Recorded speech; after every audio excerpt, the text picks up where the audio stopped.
بسم اللہ الرحمن الرحیم. ناظرین, وفاقی دارالحکومت میں قبرستانوں کا بھی ایک بڑا مسئلہ ہے. پھر پچھلے دنوں میں نے آپ کو ایک ریٹ لسٹ بھی بتائی تھی جس میں قبر کا پورا ریٹ بتایا گیا تھا. اس پہ بھی ہم بات کریں گے, لیکن اس میں بعد میں بات کریں گے. اس میں نے ایک آئیڈیا دیا تھا کہ مخیر حضرات کو اس میں تعاون کرنا چاہیے تاکہ اگر کسی کے پاس پیسے نہ ہوں. اس پہ سی ڈی اے کی طرف سے جواب آیا, لیکن ایک نئی صورتحال بھی سامنے آئی ہے کہ H8 میں کرسچن برادری کے لیے ایک قبرستان دیا گیا تھا, ایک چھوٹا سا ایک پلاٹ تھا.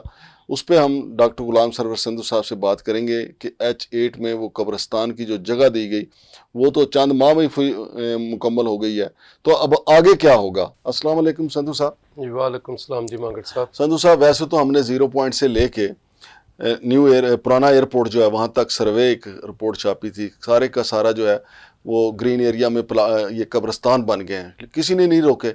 تو اب H8-1 میں جو قبرستان دیا گیا کرسچینٹی کو, تو وہ تو دنوں میں مکمل ہو گیا, تو اب کیا کریں گے؟ مانگڑ صاحب, ایک تو پہلے میں آپ کو تھوڑا سا اس میں بتاؤں کہ ہم چونکہ یوٹیوب پہ کرتے ہیں, ہاں جی, تو ہمارے کہنے کی کوئی اہمیت نہیں ہے. نہیں انشاءاللہ بڑی اہمیت ہے. جہاں بات ہم نے پہنچانی, اگر کوئی نہیں لیتا تو اس کے اوپر والا اثر لے لیتا. اثر لے لے گا, جانے بھی چاہیے. ہاں جی.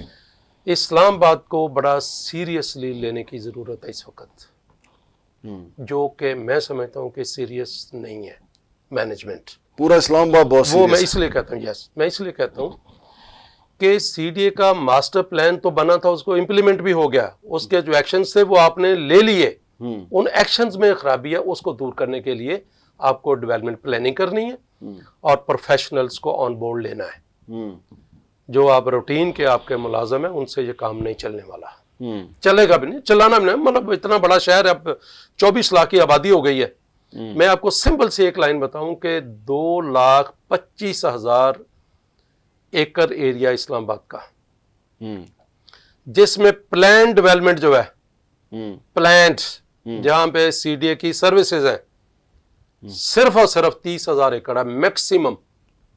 باقی تقریباً 1,90,000 سے لے کے 2 لاکھ تک جو ایکڑ ایریا ہے وداؤٹ اسٹینڈرڈ, ان ریگولیٹڈ, اور وہ بڑھتا جا رہا ہے, ان اپروپریٹلی سروسڈ.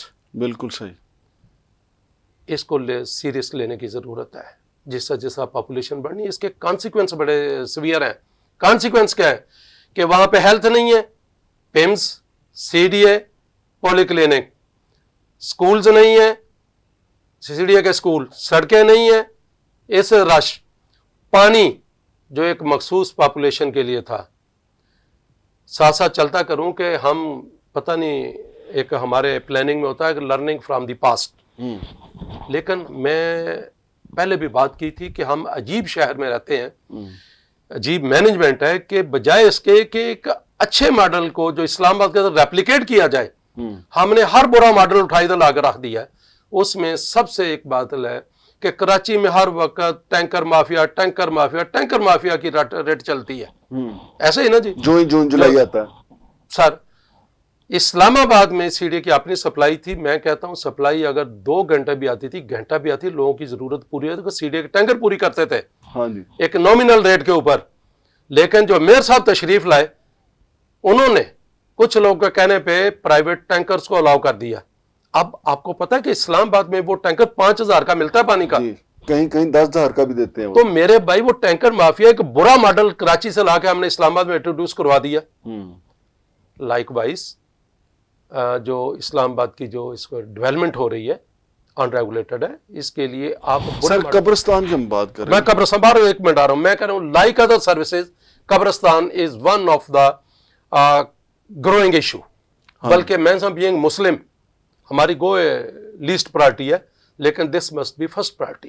ہاں جی, اس کا فرسٹ پرائرٹی میں اس لیے کہتا ہوں کہ جہاں کہیں کسی نے قبر بنا لینی نا, آپ اس کو قبر کو کھوار نہیں سکتے. اب دیکھیں نا, ایک تھوڑا سا ایریا جو کرسچنز کو دیا گیا تھا, اب اس کے ساتھ جو کمرشل پلاٹ ہے, اب اگر 2 قبریں وہ وہاں بنا لیتے ہیں تو پھر وہ بھی قبرستان ہے. بالکل. اس کا 2 نقصان ہوں گے.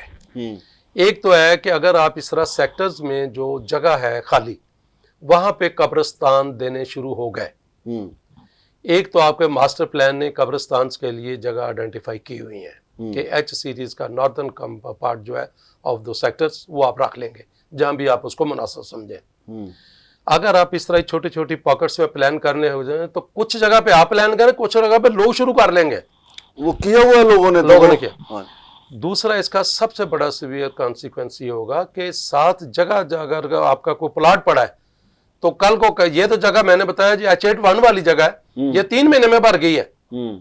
रोज मैं उधर गुजरता हूं, मेरा गुजर होता है उधर से, रोज उधर, मतलब ये तो मेरे भाई उसके साथ जो खाली जगह है आप कैसे उनको रोकेंगे? अगर एक कब्र बन गई, आपने फिर इस्लामाबाद हाईवे रोक लिया। तो मेरे भाई इस प्रैक्टिस को मतलब डिसकंटिन्यू किया जाए। और H11 कब्रिस्तान भी बिल्कुल नजदीक लगा, लेकिन सीडीए ने अभी तक कब्रिस्तान प्लान नहीं किया कि नेक्स्ट कहां, अगर नहीं तो कहां करेंगे। उसका अभी तक का नतीजा ये है कि आपके बिलीवरी की लैंड्स जो अनअप्रूव्ड स्कीम्स हैं उनके कब्जे में, जो आपके एग्जिस्टिंग 2-4 कब्रें थी वो सैकड़ों कब्रों में तब्दील हो गई। आपकी कीमती जमीन जा रही है, आपके रोड्स के राइट ऑफ वे जा रहे हैं, आपके प्लान प्लॉट्स जा रहे हैं। तो खुदारा चेयरमैन साहब, इसको ये प्रैक्टिस छोड़ें कि 2-4 एकड़ के कब्रिस्तान जो आप इस तरह लेफ्ट ओवर पॉकेट्स में बनाएंगे, एडजॉइनिंग प्लॉट्स के ऊपर एनक्रोचमेंट होगी। This practice should be discarded, discontinued, और एक प्रॉपर प्लान कब्रिस्तान की तरफ जाया जाए फौरी तौर पे। Yes, for immediately top most जो कहते हैं ना प्रायोरिटी, वो कब्रिस्तान की साइटिंग होनी चाहिए। बिल्कुल सही बात।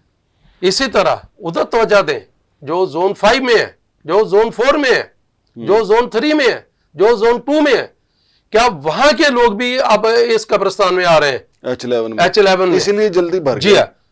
100 पिंडी के लोग भी आते हैं सिफारिश से। हाँ जी। तो मेरे भाई ये कब्रिस्तान की जो साइटिंग है, नई साइट की प्लानिंग। अच्छा सर जी, ये तो बात आपकी ठीक है। ये जो एक रेट लिस्ट आई कब्रिस्तान की, 300 रुपए की कब्र, ईंटें और वगैरह खुदाई 9500 रुपए वो, और गाड़ी जो मैयत को लेके जाएगी वो 4 रुपए फी किलोमीटर लेगी। ये रेट लिस्ट जो आई, क्या आप समझते हैं कि सीडीए ने अच्छा किया कि लोगों को, शहरियों को ताकि आगाह कर दिया कि भाई ये हमारे रेट लिस्ट है, इस पे आपने अमल दरामद करना है? ये सस्ती, बाकी शहरों से आपको सस्ती रेट लगा है या महंगा लगा है? नहीं, इसमें 2 हिस्से हैं इस अखराजात के। कब्र तो 300 रुपए की सस्ती है, हाँ जी, मतलब हर शहर में इससे महंगी है, सही है। दूसरा हमारे कब्रिस्तान वेल मेंटेन्ड है, हाँ जी। H8 को ले लें, H11 को ले लें, हाँ जी, ठीक है। बस सर्विस बहुत बड़ी फैसिलिटी है, हाँ जी। क्योंकि कभी आप दूसरे शहरों में जाएं तो मैयत ले जाना ही कब्रिस्तान जो है। अच्छा, बस सर्विस में मैं आपको बताऊं, ये मैंने प्रोग्राम किया तो लोगों ने मुझे फ़ोन किया कि जी हम मैयत लेके गए थे, वो बसें इतना धुआं मारती हैं कि अंदर जितने लोग थे वो सारे के सारे खांस रहे थे और सारा धुआं मैयत अंदर आ रहा था मैयत बस। सर देखें, ये मैनेजमेंट ऑफ बसेस की बात है, एक पूरा एडमिनिस्ट्रेशन डायरेक्टोरेट हमारा वो इसी काम के लिए है। एक बंदे को दफनाने जाते हैं 5 बीमार हो गया। मैं कहता हूँ सर ये मैनेजमेंट, मतलब ये मैनेजमेंट देखे ना इन इश्यूज को। हाँ जी, ये पेट इश्यूज है, ये रूटीन की हैंडलिंग होती है, यही काम है डीजी एडमन का, यही काम है ट्रांसपोर्ट सेक्शन का। अगर वो ये नहीं करता तो अपनी ड्यूटी नहीं कर रहे। लेकिन दूसरे इसमें जो आपने रेट लिस्ट की बात की ना, उसमें जो अहम बात है ना, वो 9,500 था वो। हाँ जी, वो एक्चुअली ईंटें और जो पक्की करवाते हैं ना कब्र। हाँ जी, हाँ जी। मेरा ख्याल है कि ये हमें खुद ही पब्लिक को चाहिए कि इस ऑप्शन को हम मिनिमम यूज करें, फिर अखराजात बर्दाश्त में, कैपेसिटी में आ जाते हैं जी, सही है। तो अहम जो है कि साइटिंग ऑफ न्यू कब्रिस्तान should be the top most priority. Otherwise ये हमारी कमर्शियल लैंड खा रही है। संधू साहब, एक चीज नोट आपने की है कि आपके जो लीगल कब्रिस्तान है, जिस तरह H8 है, H11 है, वहां पे तो कब्र और कब्र की खुदाई गोरकन की फीस थोड़ी है। ये टोटल कुल मिला के ना, मैयत वाला मिला के 15,000 के करीब बनता है। ये जो यहाँ हमने सर्वे किया ना, ये ग्रीन पट्टी, ये 0 पॉइंट से वहां तक, ग्रीन पट्टी नहीं, right of way of road, right way of road, वहां पे अगर आपने कब्र लेनी है, वहां पे 1.5 लाख भी चलता है, 1.5 लाख भी चलता है, 2 लाख तक सीडीए का जो अमला है, एनवायरमेंट वाले, वहां वो तो देखे ना इलीगल। अब मैयत का हिसाब पिछला तो उसने जो जिंदगी में किया सो किया, आप कब्र के यार पैसे दे के ले रहे हैं। सर बात सुने, मैं पहली बात कहता हूँ, कब्र जो मैयत है उसके जो वारसान है ना, हाँ। वो गैर कानूनी काम कर रहे हैं। दूसरी बात कि जब अब चीज को रेगुलेट ही नहीं किया जा रहा तो जो तो अनऑफिशियल फी है ना, वो तो जेबों में जा रही है, वो सीडीए की फीस नहीं है। फौरी तौर पे इस एक्टिविटी को कंट्रोल करें। कर्टेल करें तो कि सर जी हमारे उलमा कराम को नहीं बताना चाहिए? उलमा कराम ने हमें ये बताया कि कोई ऐसी मस्जिद जो कब्जे की जगह पे बनी हो उस पे नमाज नहीं होती, तो वो जगह जो कब्जे की जगह हो जिसमें मैयत दफना दी जाए तो उसका मैयत का क्या हिसाब होगा? उलमा सर, कराम बताएं ना हमें। उसके लिए मैयत नहीं जिम्मेदार, उसके लिए दो चीजें, उसके वारसान जिम्मेदार है और सीडीए और वाले सीडीए जिम्मेदार है, मैयत जिम्मेदार नहीं। दूसरा मैं आपको बताऊं, मस्जिदों के हवाले से मैं हमेशा इस बारे में मैंने बहुत सारी मसले प्लान किया, अल्लाह का शुक्र है। लेकिन ये आपने जो बात की ना कि ये जब उलमा जी बताते हैं तो जब इनको जब किसी खास को कहना कि ये क्यों गैर कानूनी, वो कहता है नजरिया जरूरत, अल्लाह का घर मैंने बनाया, जरूरत थी, तुम्हें क्या पता। हाँ जी, तो इसलिए इसको चुन, लेकिन मेरे भाई मैयत नहीं, वारसान साहब दें, अल्टीमेटली सीडीए का काम है, ये काम है चेयरमैन साहब के करने के, ये काम है बोर्ड के करने के, कि शहर की कौन सी जरूरत है इस वक्त, कौन सा इशू सारे उठा रहा है, किसको हमने करना है। एसी वाले कमरे में बैठ के ये नहीं होता। बहुत शुक्रिया जनाब डॉक्टर गुलाम सरवर संधू साहब। तो नाजरीन ये जो रेट लिस्ट आई थी वहाँ पे डायरेक्टर हैं, हमारे दोस्त हैं डायरेक्टर कब्रिस्तान रज़ाक साहब, उन्होंने बताया कि मुखय्यर हजरात ने हमें अपने नंबर दिए हुए हैं जिनके पास को तदफीन के लिए इंतज़ामात नहीं होते तो हम उनको फ़ोन कर देते हैं। और इसके अलावा मुखय्यर हजरात ने सीडीए ऑफिस में कफन वगैरह वहाँ पे ऑलरेडी पेशगी रखवाए होते हैं कि अगर किसी के पास कफन ना हो तो आप जाके डायरेक्टर जो कब्रिस्तान है सीडीए अब्दुल रज़ाक साहब, उनको फ़ोन करके या उनके पास जाके कफन ले सकते हैं। यानी मुखय्यर हजरात से उनका राब्ता है। शमशाद मांगट और डॉक्टर गुलाम सरवर संधू साहब को इजाज़त दीजिए। अल्लाह हाफ़िज़।